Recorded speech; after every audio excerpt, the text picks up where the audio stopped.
5, 4, 3, 2.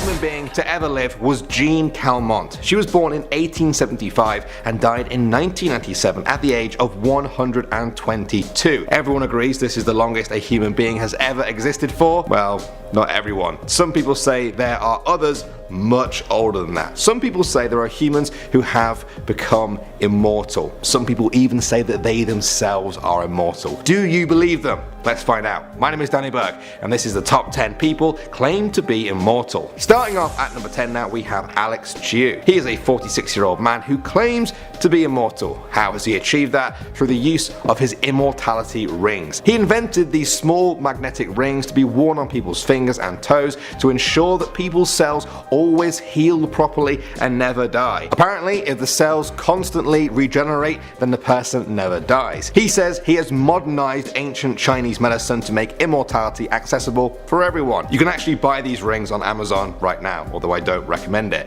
They come in either black or white, although the black one costs more because it's stronger, apparently. Listen, I don't know how it all works. I'm just a mere mortal. Next up at number 9, we have Leonard Jones. He was an American politician born in 1797 who claimed to be immortal. More interestingly though, he claimed that anyone else could be immortal, you just needed the right amount of fasting and praying. He found a preacher that believed the same as him, and together they founded the Live Forever faith and tried to recruit people to found a city of immortals. While they were recruiting, the preacher died.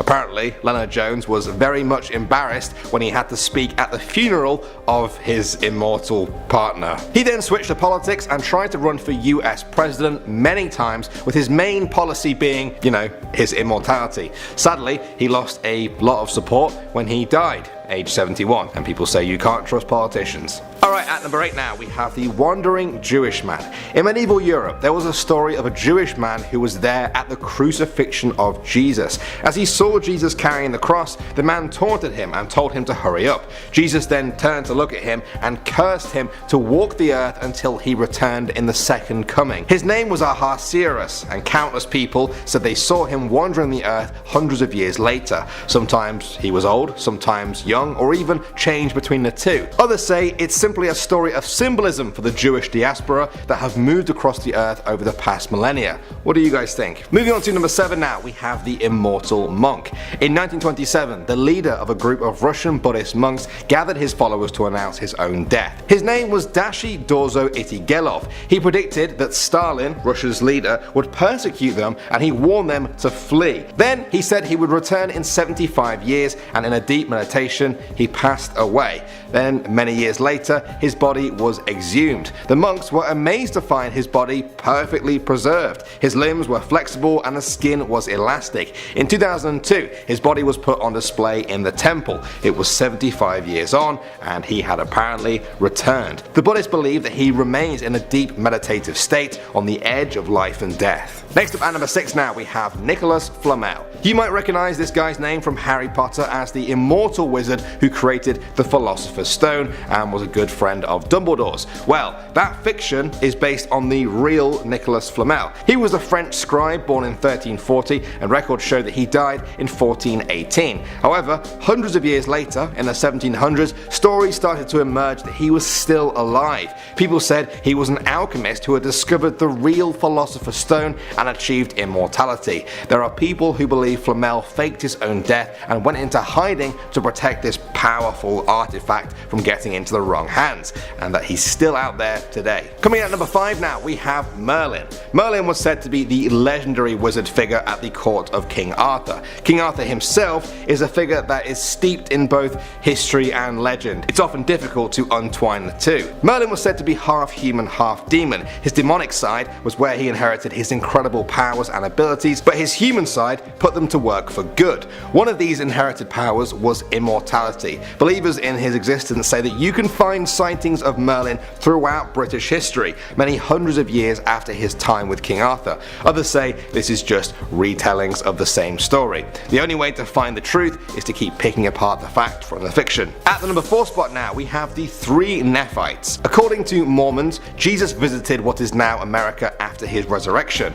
He chose 12 apostles, and when his time came to leave, leave, 3 of them asked to stay behind forever to help humanity and watch over them. Jesus was said to have granted this, and Mormons believe the 3 Nephites still walk among us today. As proof of this, they point to stories of kind strangers helping people throughout history before disappearing without a trace. Next up at number 3 now, we have Achilles. I'm sure you've all heard of the phrase Achilles' heel. This is the guy it comes from. He was said to be a legendary Greek hero of the Trojan War. The story goes that when he was a baby, he was dipped into the river Styx, the river that separates Earth from the underworld. This made him invulnerable to everything, even death itself, effectively making him immortal, except for one tiny thing. They held him in the river by his ankle, meaning that his ankle was totally vulnerable. He was killed by a poison arrow to that ankle in a battle, thus bringing his immortality to a swift end. Achilles' heel really was his Achilles' heel. Next up at number 2 now, we have the Count of Saint Germain. He was a European nobleman who was born in 1691 and was known for his works in science, the arts and philosophy. He was said to have attained immortality after drinking an elixir which he made through his mastery of alchemy.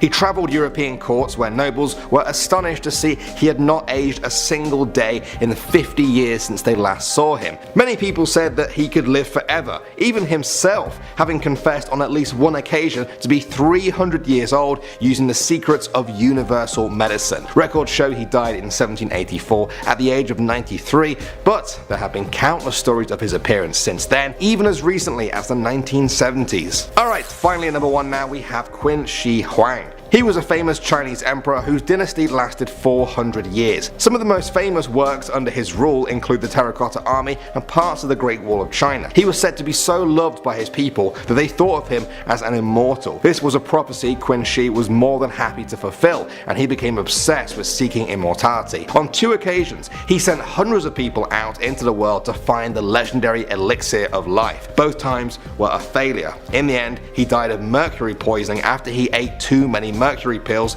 given to him by his doctors to try and make him mortal. Oh dear. Well guys, I'm not sure how I feel about some of those stories, but you know, there's no smoke without fire. Also, if there are immortal people out there, maybe staying hidden is one of the reasons they've lived so long. Thanks, as always, for watching guys. I hope you have a lovely day wherever you are. My name is Danny Burke, and I'll see you all in the next video.